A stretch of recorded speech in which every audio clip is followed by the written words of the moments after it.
উনি ওনার বক্তব্যে প্রথমত সংসদের বিরোধী দলীয় উপনেতা ওনার স্ত্রীকে নিয়ে উনি কটাক্ষ করেছেন মাননীয় স্পিকার। বিরতির ঠিক আগে সরকার দলীয় মাননীয় একজন সংসদ সদস্যের বক্তব্যকে ঘিরে যেই অনাকাঙ্ক্ষিত পরিবেশ এবং বিশৃঙ্খল পরিস্থিতি এখানে তৈরি হলো, যদিও আপনি তার বক্তব্যের সেই অংশটুকুকে এক্সপান্স করেছেন, এই জন্য আপনাকে ধন্যবাদ জানাই, কিন্তু এই বিষয়ে আমাদের বক্তব্য আছে। আপনার কাছে অনুরোধ যে আমাকে 2 মিনিট সুযোগ দেওয়ার জন্য। মাননীয় সংসদ সদস্য উনি বিভিন্ন সময় বক্তব্য দেন, আমরা মনোযোগ দিয়ে ওনার কথা শুনি। ওনার বক্তব্যে সূক্ষ্ম রসবোধ, ইতিহাস চেতনা সবকিছুই আমরা গভীরভাবে। মাননীয় সদস্য, আপনি কি কথা বলতে চাচ্ছেন? জি মাননীয় স্পিকার। আচ্ছা, অসংখ্য ধন্যবাদ। ওনাকে 2 মিনিটের জন্য দেয়া হোক প্লিজ।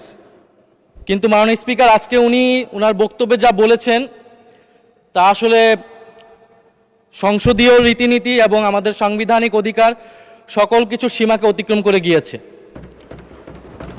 উনি ওনার বক্তব্যে প্রথমত সংসদের বিরোধী দলীয় উপনেতা ওনার স্ত্রীকে নিয়ে উনি কটাক্ষ করেছেন মাননীয় স্পিকার। ওনার সাথে ওনার ব্যক্তিগত সম্পর্ক থাকতে পারে, ব্যক্তিগত ইতিহাস থাকতে পারে, কিন্তু সেটাকে সংসদে এনে যেভাবে কটাক্ষ করা হলো মাননীয় স্পিকার, এটা অমার্জনীয় অপরাধ বলে আমরা মনে করছি। দ্বিতীয়ত, উনি বিরোধী দলের মহিলা এমপিদের, আমাদের নারী সংসদ সদস্যদের তাদের পোশাক নিয়ে যে ধরনের কথা বললেন, তাদের ধর্মীয় স্বাধীনতাকে হরণ করার সম্পর্কিত যে ধরনের বক্তব্য দিলেন, এটাও মাননীয় স্পিকার আমরা মনে করি একটি অমার্জনীয় অপরাধ। প্রত্যেকটা ব্যক্তির গণতান্ত্রিক রাষ্ট্রে তার ধর্মীয় স্বাধীনতা রয়েছে, পোশাকের স্বাধীনতা রয়েছে।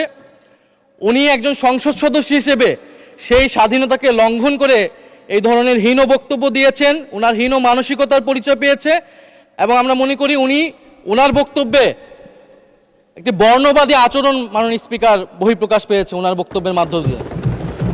ফলে আমরা আশা করব ভবিষ্যতে এই ধরনের বক্তব্য আমরা কোনো সংসদ সদস্যের কাছ থেকে যাতে এই ধরনের বক্তব্য মহান এই জাতীয় সংসদে আর উচ্চারিত না হয়। মাননীয় স্পিকার, আপনাকে ধন্যবাদ। ধন্যবাদ মাননীয় সদস্য। আপনি সর্বশেষ যে কথাটা বললেন সেটা আমিই বলেছি, এবং ওনার ওই অংশটুকু সংসদীয় রীতিনীতির বাইরে যে কথাবার্তা হয়েছে সেগুলো এক্সপান্স করার নির্দেশনা দেওয়া হয়েছে ইতিমধ্যে, এবং আমি একটা রুলিংও দিয়েছি towards all the rights honourable members. সংসদে বসে আমরা কারো ব্যক্তিগত স্বাধীনতা নিয়ে কথা বলবো না, আমাদের ডিগনিটি আমরা রাখবো। অসংখ্য ধন্যবাদ মাননীয় চিফ হুইপ।